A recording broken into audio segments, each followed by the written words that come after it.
Okay, let's dive right into this. Welcome to The Explainer. Today, we're taking a hard look at that little glowing rectangle in your pocket. Honestly, it might be the very device you're holding right now to watch this. We're unpacking the big mystery behind our daily tech habits, specifically digital dependency. Why do we feel that undeniable, almost magnetic pull to check our screens? You know the feeling, right? Even when we absolutely know there's nothing new to see, we still look. Well, we're going to break down the actual science of cellular addiction and figure out what's truly happening inside our heads.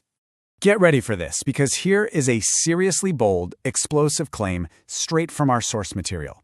Scientifically more addictive than cigarettes. When I first read that, it literally stopped me in my tracks. We are talking about comparing your everyday smartphone to one of the most notoriously addictive substances in human history. It really challenges us to look at these devices we rely on for work, connection, and, entertainment in a totally different light. Are they just neutral tools, or are they carefully engineered traps? To investigate that shocking claim, here's our roadmap for today. We'll start with the ultimate addiction claim. Look at the science of cellular addiction and map out the dopamine reward loop. Then, we'll use some metaphors for digital dependency before wrapping up with why this might be more addictive than cigarettes.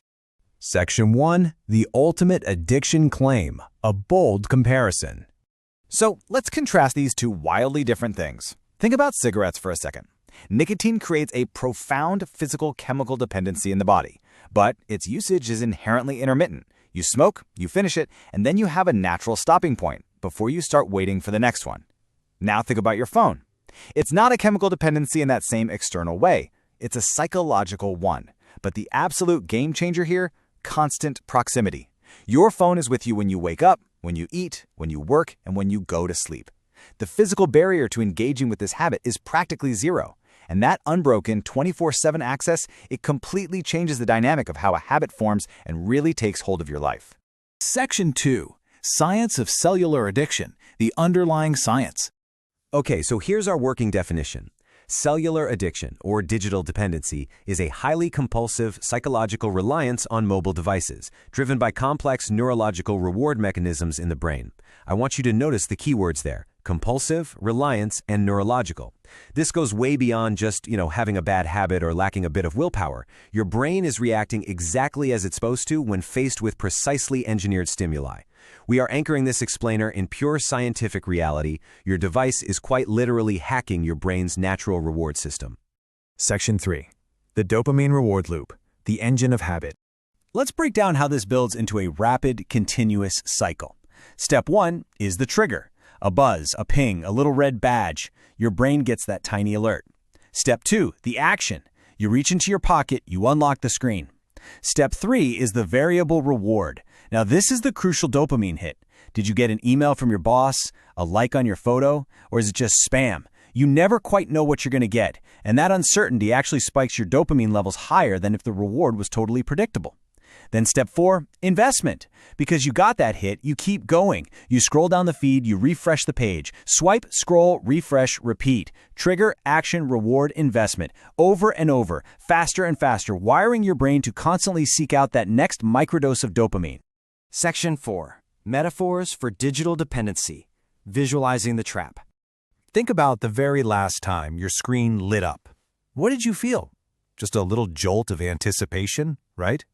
Every single time you pull down to refresh your social media feed, you are effectively pulling the lever of a digital slot machine. Are you going to get a payout, like a funny video or a message from an old friend? Or is it going to be a dud?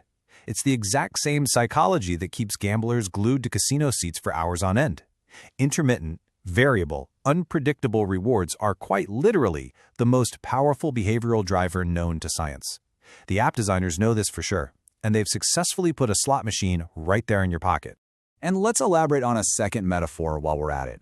The invisible hamster wheel.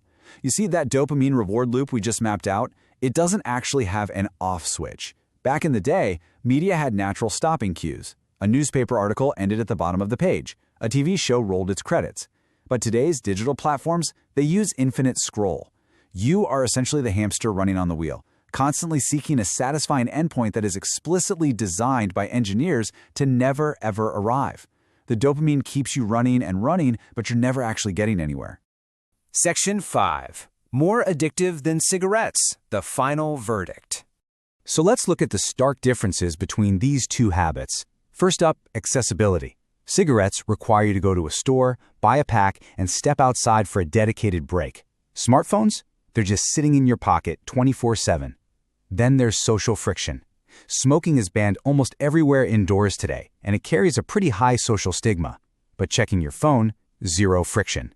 Actually, scratch that. It's expected. If you don't reply immediately, people start wondering what's wrong with you. And finally, the mechanism itself. While one relies on introducing a finite external chemical into your body, the other ruthlessly hacks the infinite, internal neurological dopamine pathways of your own brain. When an addictive dopamine loop is perfectly accessible and completely socially acceptable, well, it becomes a trap that is incredibly difficult to escape. Which brings us to a final kind of ominous question to think about. Are you checking your phone, or is it checking you? When that screen lights up and your dopamine levels spike before you even see the notification, who is really in control of the loop? The device is programmed to learn your habits, map your vulnerabilities, and serve you exactly what keeps you pulling that digital slot machine lever. The science is absolutely clear, and the dependency is incredibly real. So the next time you reflexively reach into your pocket, take a single second, pause, and ask yourself who's really pulling the strings. Thanks for joining me on this explainer. I hope you learned something fascinating today, and I'll catch you in the next